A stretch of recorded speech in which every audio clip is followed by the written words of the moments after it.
Attention listeners, the following podcast is based entirely on opinion.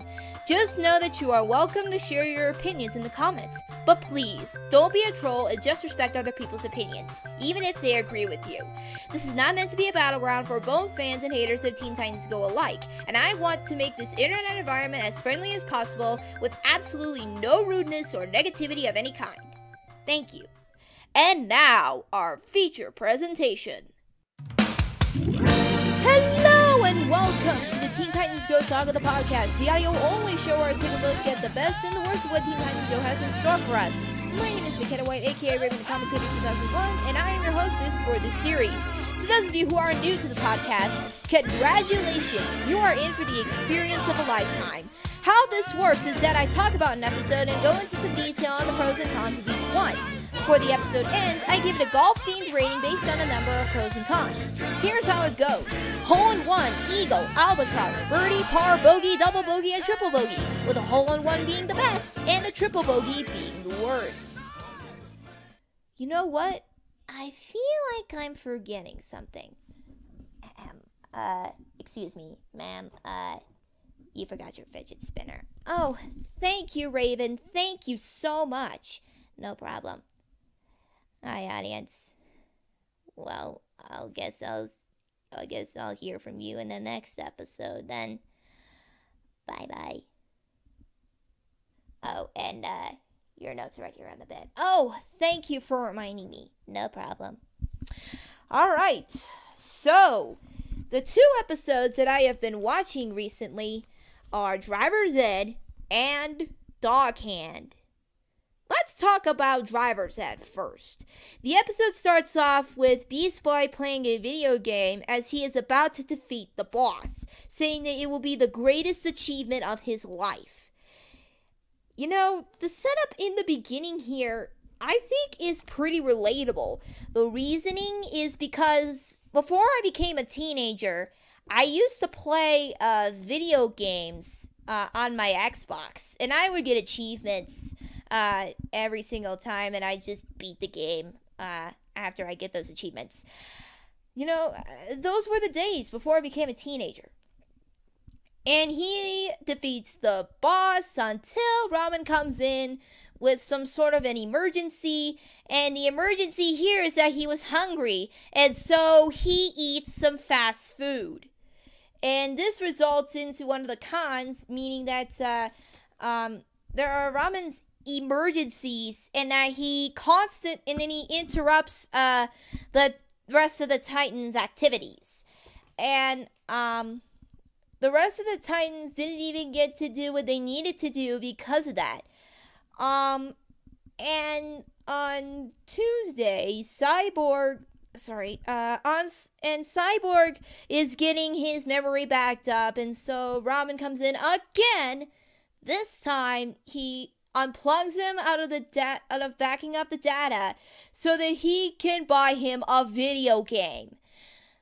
Almost the same kind of thing happens to Starfire, and that results into Silky eating the yellow berries that she was picking out of some plant, and apparently he's allergic to them.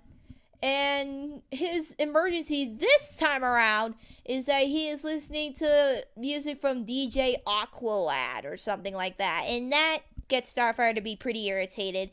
Raven is taking care of her pet demon thingy, trying to get him inside the dimension and then not get out. And so Robin comes in and he lures her out, and the other emergency is that he has to get, like, surfing lessons or something, and that results into Raven being irritated. And the demon thing gets out and eats seagull. And the Titans, they're just sitting there in the living room, and they're just trying to take care of what they needed to take care of. Beast Boy's taking a nap. Raven's meditating. Cyborg is playing with some tablet, and Starfire is taking care of Silky. Ramen comes in and he exclaims, "Emergency! Emergency! Emergency!" And Robin says that everything is half up at the dollar store, which is pretty hilarious. And Beast Boy asks, why can't you drive yourself? Robin says, my license got suspended. His reasoning that his license got suspended is because he destroyed the Batmobile. Here's one thing that I found from my little driver's manual for Colorado.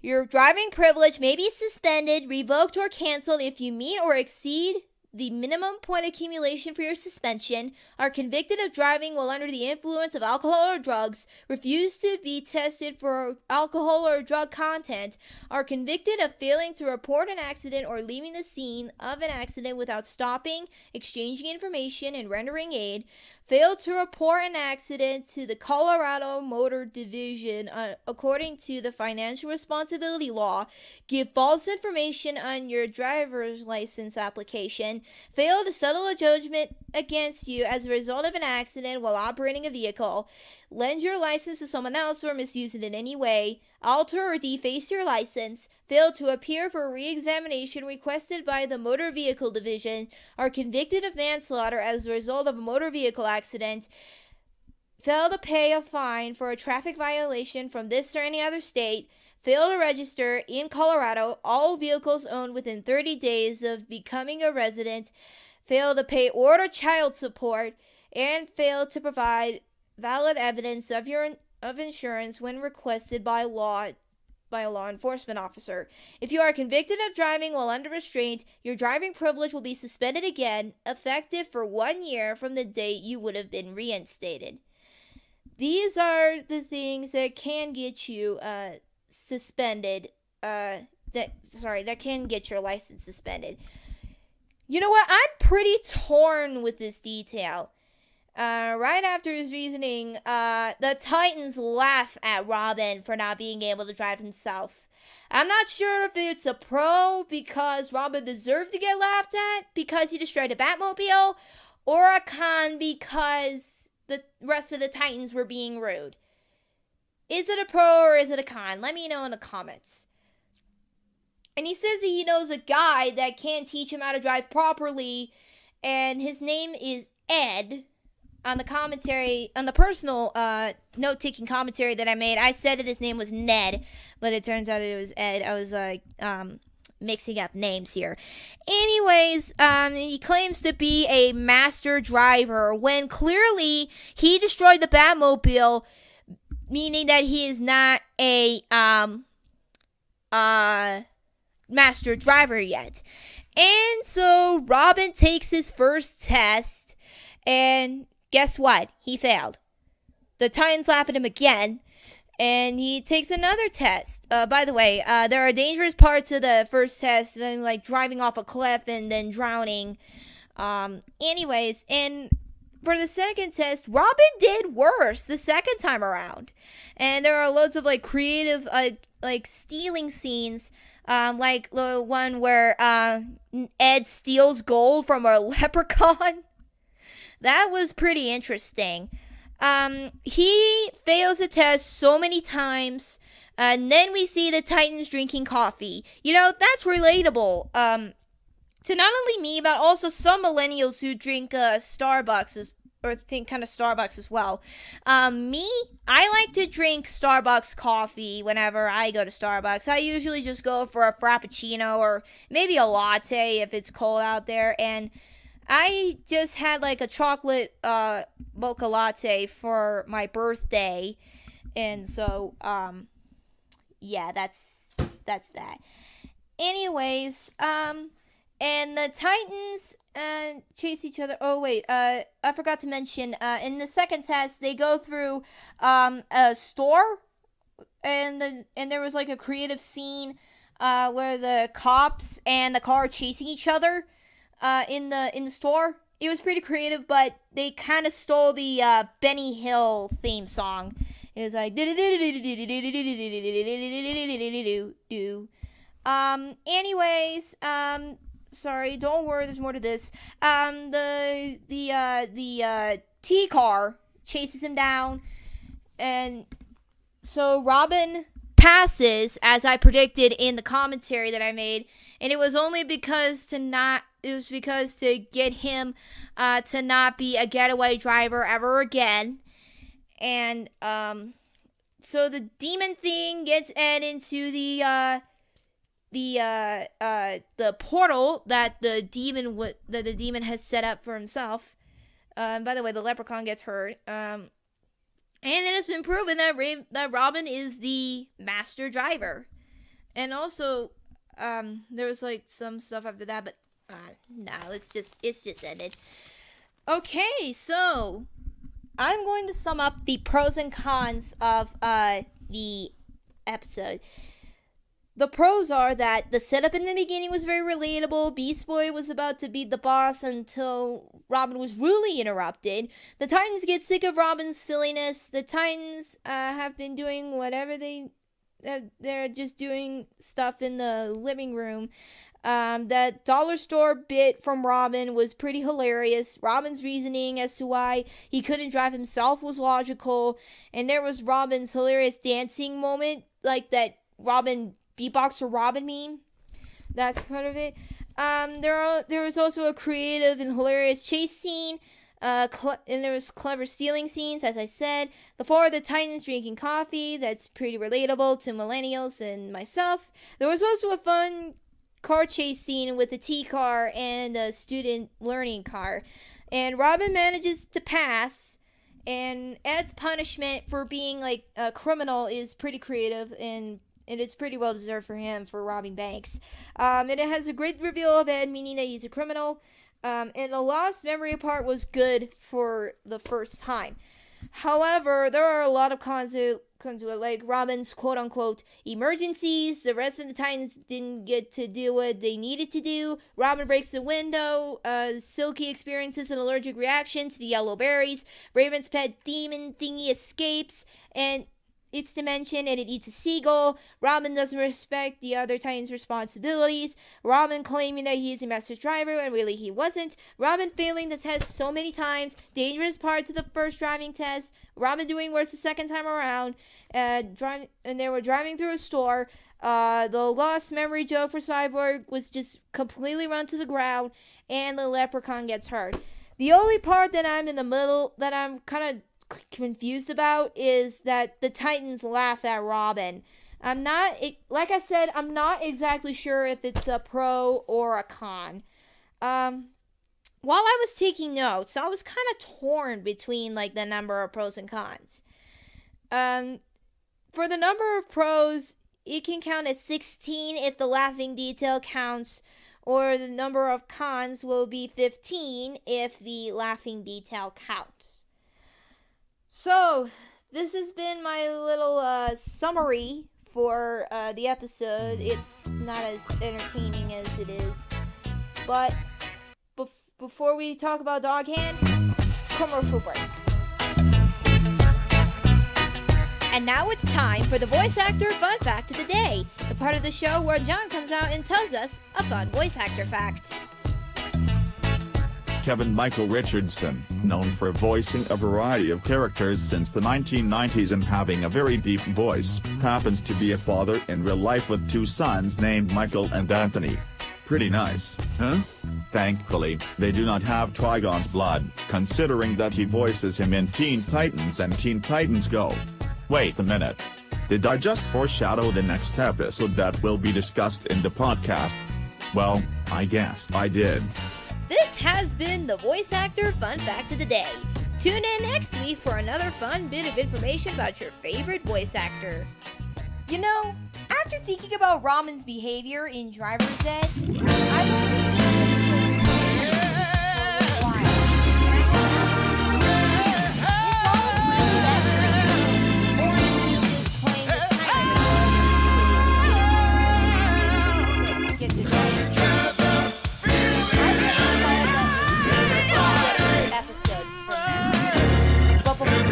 enough about that. And according to my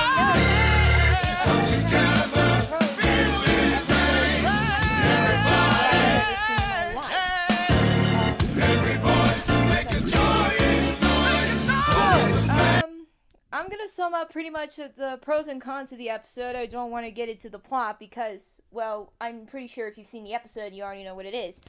The pros are that her reasoning for her anger is completely understandable. There was a great Dr. Seuss nod. There was a great introduction to Trigon wearing a turtleneck sweater. His compliment to Starfire being very Shakespearean. There's a great Batman nod with the conversation between him and Robin. Raven completely roasts her dad, even though it was a little harsh. What's cool about Trigon is that he can grant the Titans any power.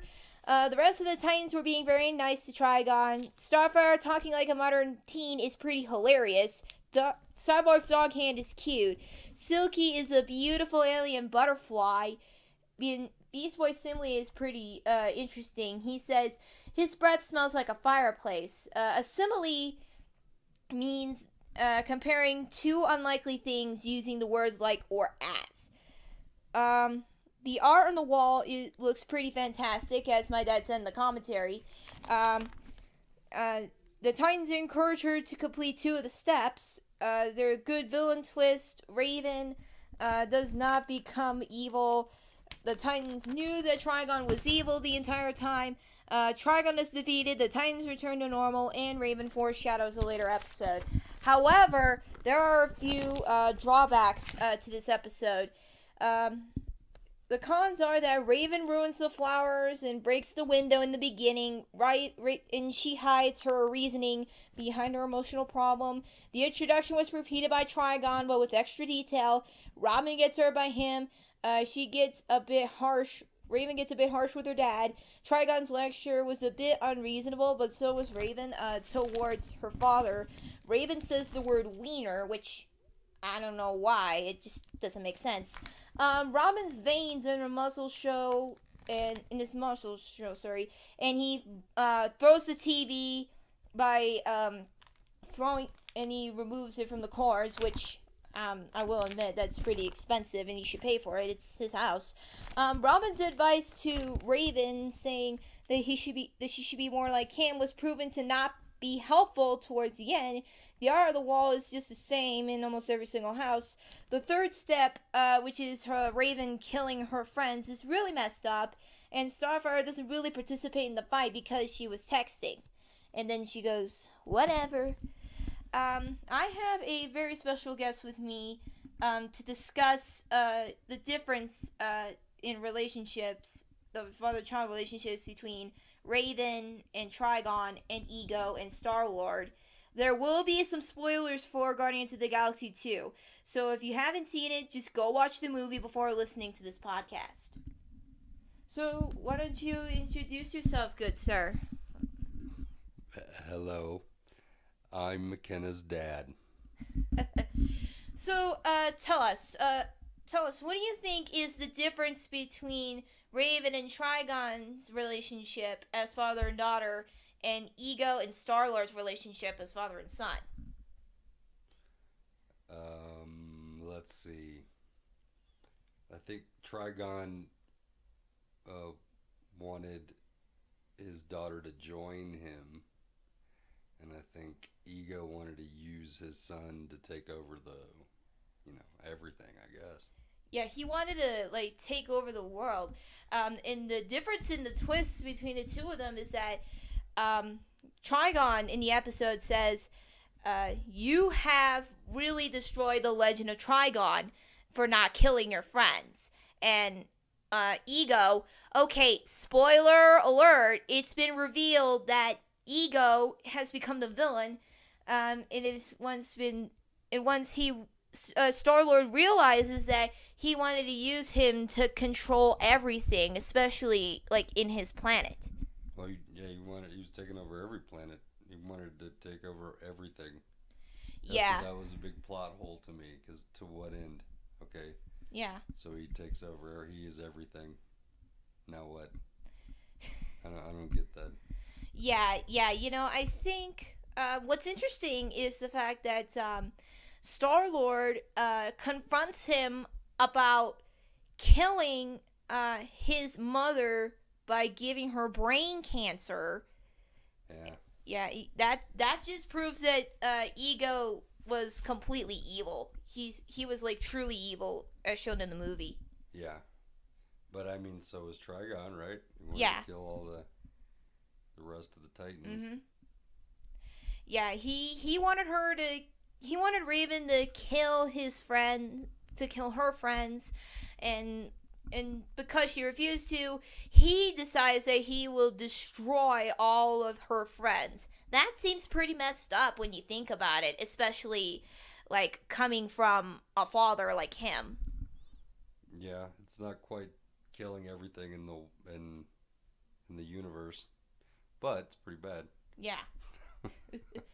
And also in the introductions, like the Titans describe him as the devourer of 1,000,000 souls, the conqueror of all worlds, and the most powerful being in the universe. I don't think the same would be said about Ego. Well, it almost was. But yeah, you're right.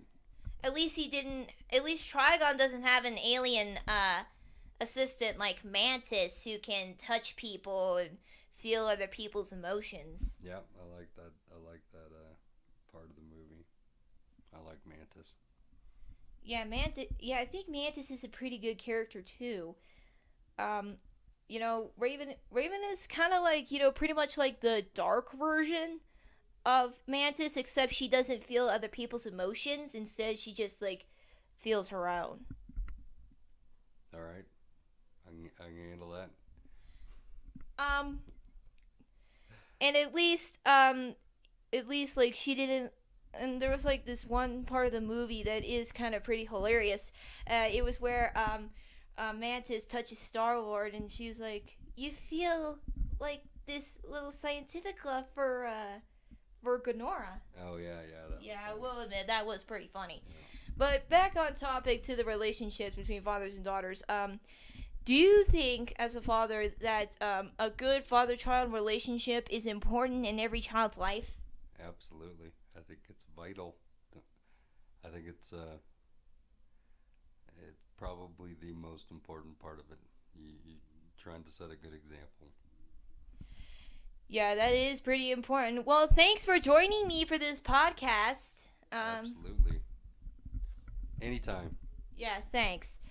So anyways, Driver's Ed, I'm kind of torn towards, because there was this one little detail, as I said in the podcast, about the Titans laughing at him. The number of pros will be 16 if the laughing detail counts. It might be like a birdie if that detail counts, or it could just be a par if that detail counts as well, meaning that the number of pros and cons equate. And Dog Hand, I might definitely give this an albatross. That was a pretty good episode. Anyways, this concludes the second episode of the Teen Titans Go Saga, the podcast. Please feel free to subscribe, like, and comment, and I will see you guys next time. Until then, this is Raven, the commentator 2001, or McKenna White saying, with great wisdom comes great responsibility. Take care, folks. Everybody.